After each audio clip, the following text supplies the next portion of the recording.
Hope you all had a good week. Once again, this is Mike Stewart of Kingdom Gathering coming to you with another message. A quick little message today talking about pre-kingdom characteristics. Pre-kingdom characteristics. Have you ever thought about prior to your becoming saved, entering into the kingdom of God, um, how you were and the things you did? Okay, we're just gonna go over this text here and just talk about it and see where it goes from here. Okay, we'll be coming out of Ephesians 1 and 2. Very simple text. I know we've all heard before. And it reads, "And you he hath quickened, who were dead in your trespasses and sins, wherein times past you walked according to the course of this world, according to the prince of the power of the air, the spirit that now worketh in the children of disobedience." Okay, so this is us. This is the way we were prior to coming into the kingdom. And if you see, one of the first things that Jesus did is he quickened us, right? So quicken just means to revive, make alive, recover, if you will, from our state. Okay, it says that we were dead in our trespasses and sin. Okay, now dead in this context is just simply referring to separation from God. Okay, if you think back in the book of Genesis and Adam and Eve, when Eve was in the garden and the tempter, the serpent, came up to her and he said, "You surely won't die if you eat from the tree." He was just trying to trick her. In other words, he didn't mean physically die, but he knew that it would cause separation from God. That she didn't know. But that's what it's talking about here, separation from God because of our being dead and our trespasses, which are offenses, transgressions against the law, and sin, which is a transgression against the law as well.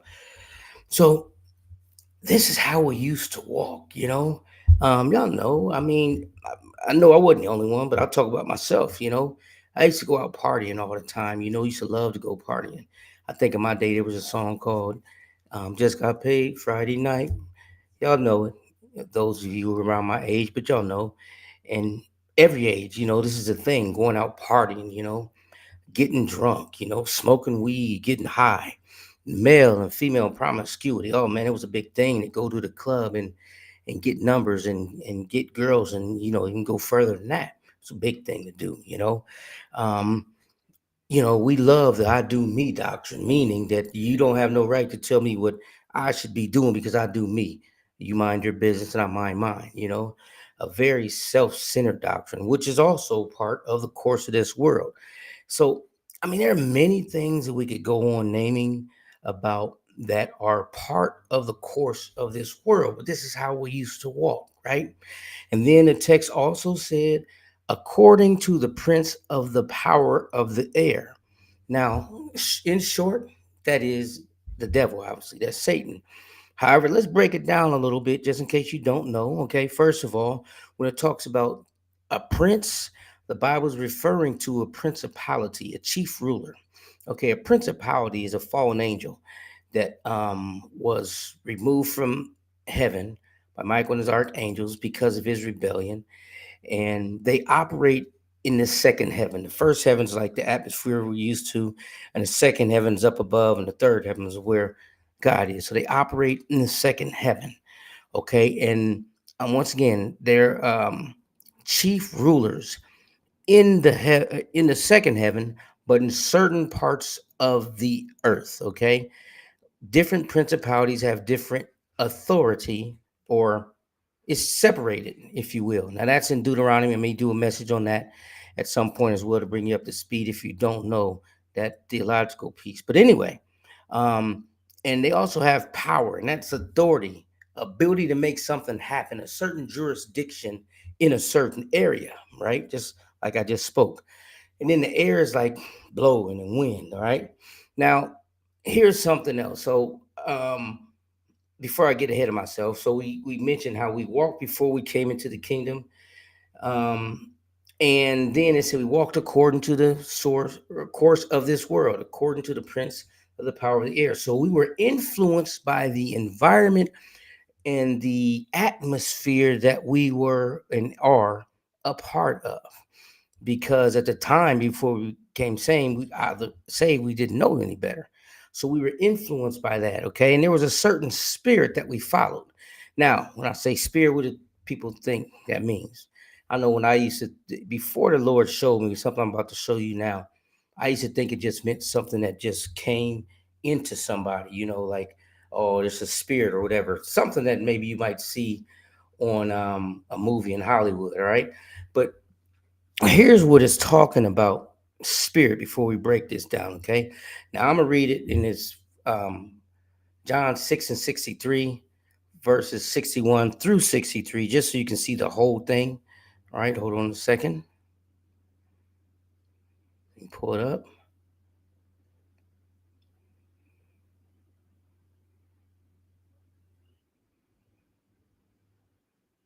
Okay, now let's read this. Okay, this is Jesus speaking. When Jesus knew in himself that his disciples murmured at it, he said unto them, doth this offend you?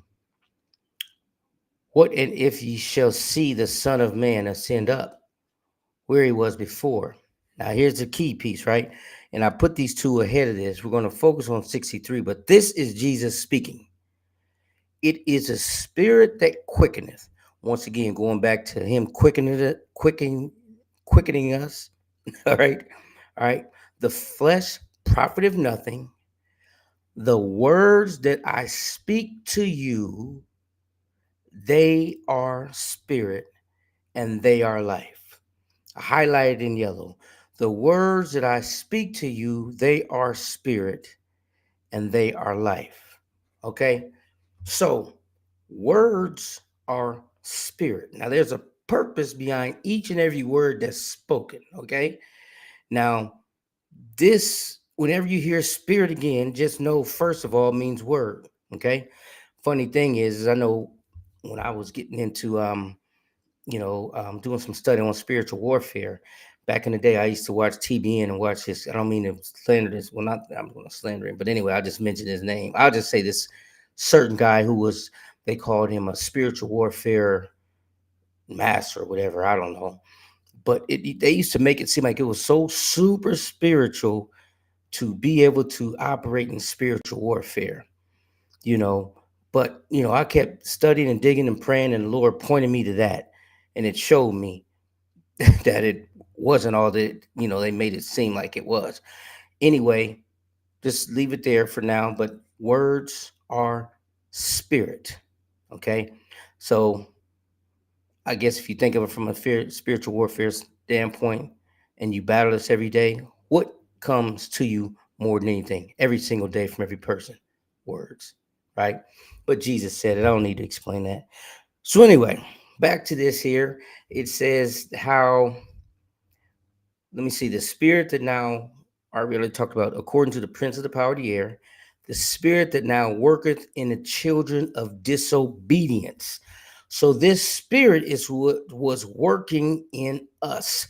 It was a prevailing thought. It was a thing to do. It was what everybody wanted to do. It was what our flesh liked. Okay. But it was from words and things that were we were influenced with within our environment, within our culture. If you look at it right now and if you notice, everything on TV is sexual in nature.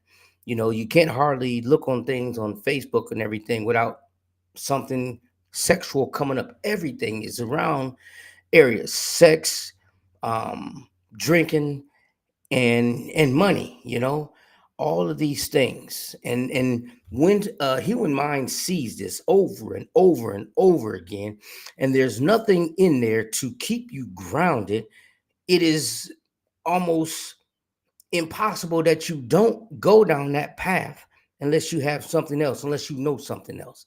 So that's what this about, right? It's good that we're now in the kingdom, and these are pre-kingdom characteristics, you know, um, because it's a great thing that we know the Lord now. It's a great thing that we walk in his kingdom now. I know sometimes people say don't look back, but then sometimes you just got to look back and just see how far the Lord has brought you. I know he's brought me from a very long way, because I know people who knew me before, I was a totally different person.